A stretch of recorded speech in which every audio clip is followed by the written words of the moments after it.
Hi, everyone. My name's Sony Joseph. I'm co-founder at Kalhatti. At Kalhatti, our focus is on enabling easy access to global investments. And today, what we're going to talk about is our journey basically from decentralized finance to CeDeFi, or what I call centralized finance.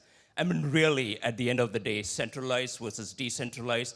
Users don't care. We heard it a lot of times. Users care about value and finance.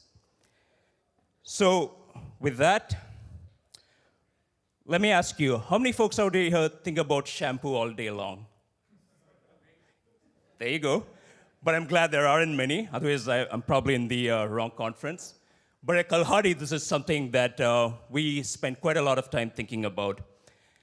And well, really, it's not about the shampoo, but more so about the concept of sachet, specifically the sachet revolution. So back in 1980s or pre-1980s, in India, shampoo was mostly sold in regular sized bottles in department stores, and it was relatively expensive.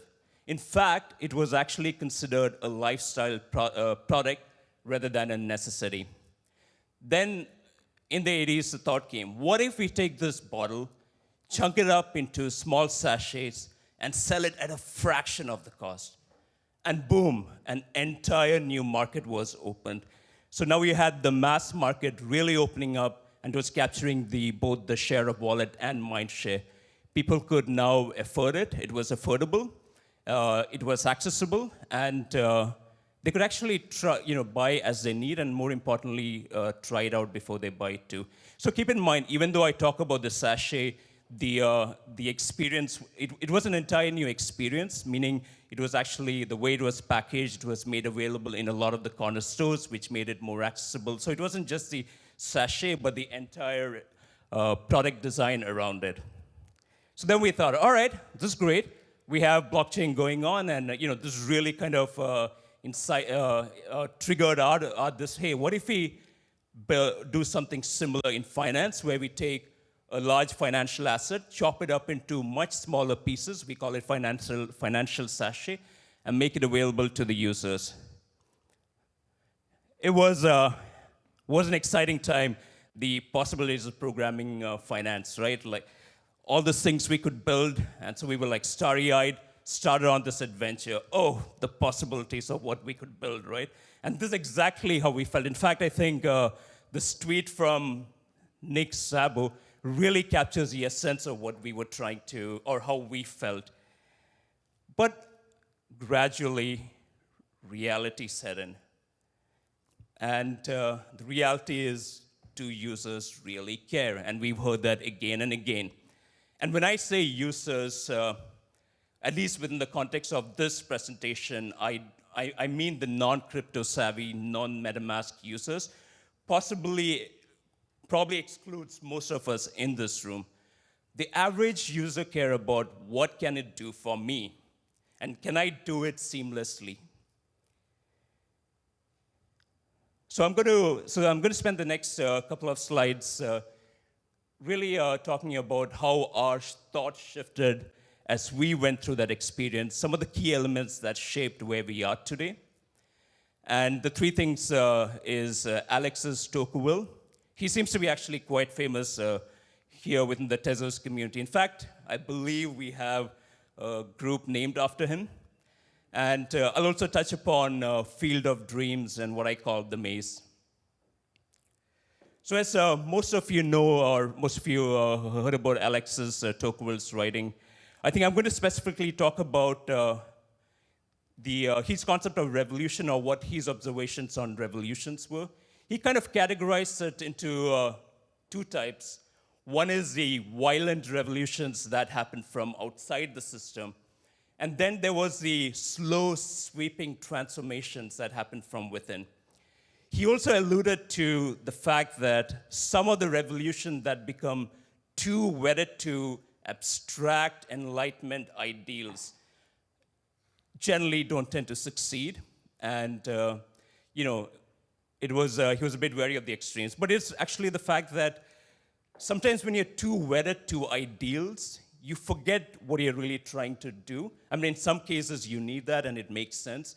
But when it is trying to solve a problem for the user, if you're focused too much on the philosophy, you might not get there seamlessly. So to us, that captured the spirit of at least the challenge in our thought process, right? So do we focus on fighting the system, or do we work within the system?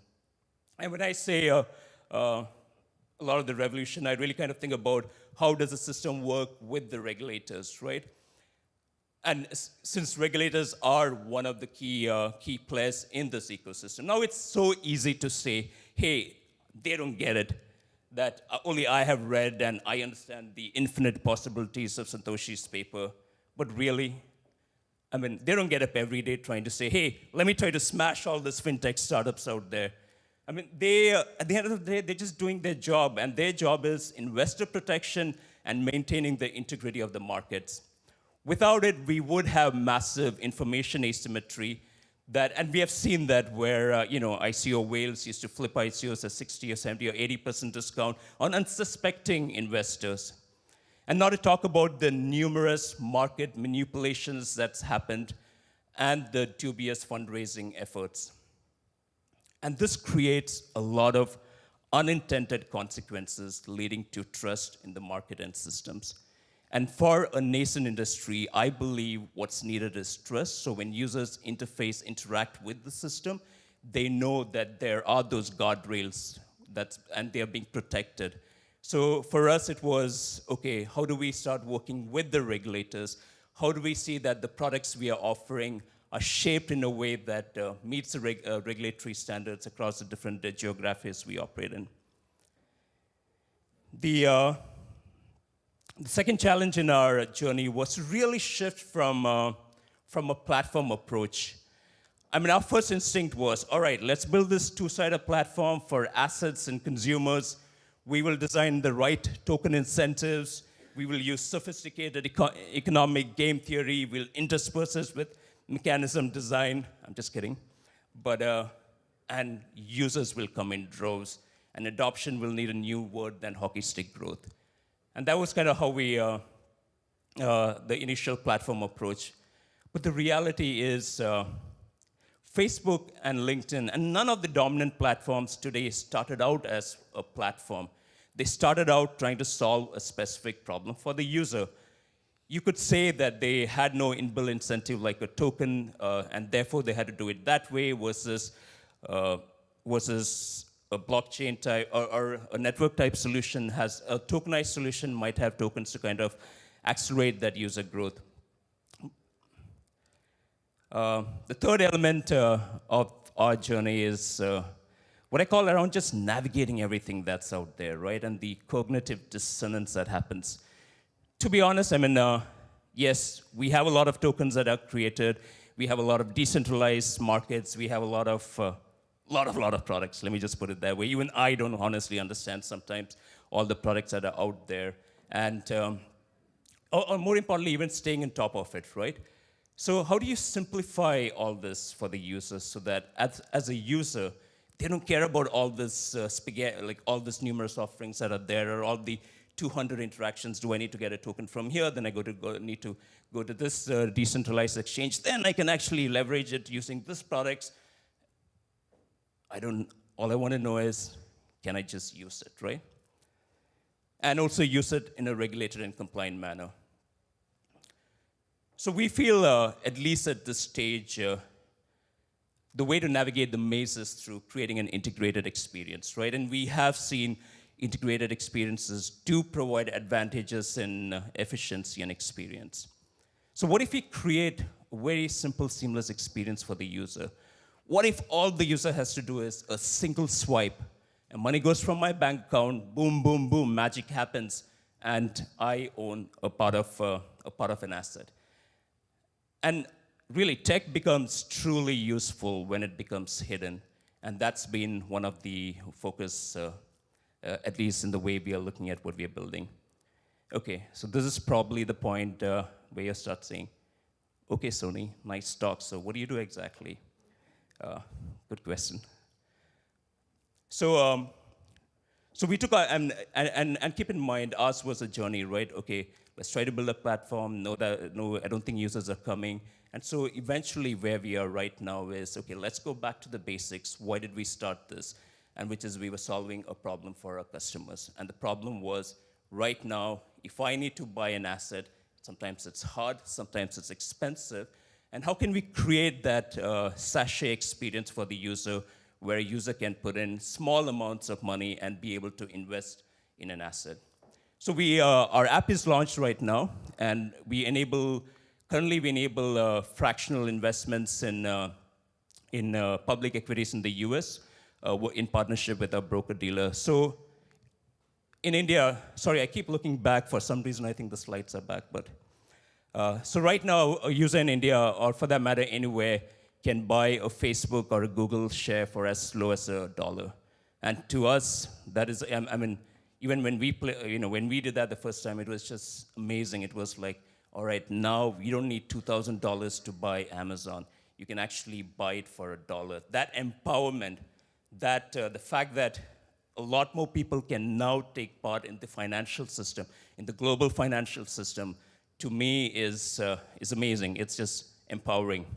And right now it's traditional equities, and our plan is to kind of gradually add other assets to it and transition it into a gradually decentralized manner.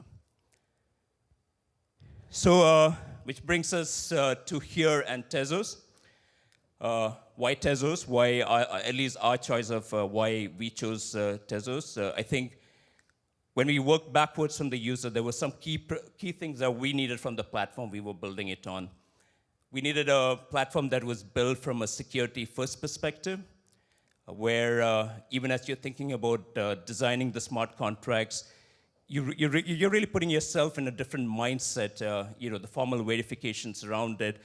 Because if you really look at it, a lot of the smart contracts are, a couple of lines. It's compared to traditional programming languages, but really the challenge comes when, how do you increase security around it? How do you reduce the threat, the surface of attack, the threat vectors around it? So I feel Tezos, or the way the security system is designed around it, it makes you go with that mindset, as opposed to, let me just build something and then figure out how do I secure it.